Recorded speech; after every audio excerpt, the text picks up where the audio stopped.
ঝমঝম বর্ষা, ভাদ্র মাসের দিন। আজ দিন 15 ধরে বর্ষা নেমেছে। তার আর বিরামও নেই, বিশ্রামও নেই। ক্ষুদিরাম ভট্টাচার্যের বাড়ি 2 দিন হাঁড়ি জ্বরেনি। ক্ষুদিরাম সামান্য আয়ের গৃহস্থ। জমি জমার সামান্য কিছু আয় এবং 2-4 ঘর শিষ্য যজমানের বাড়ি ঘুরে ঘুরে কায় ক্লেশে সংসার চলে।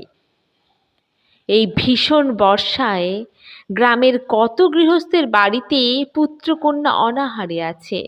ক্ষুদিরাম তো সামান্য গৃহস্থ মাত্র।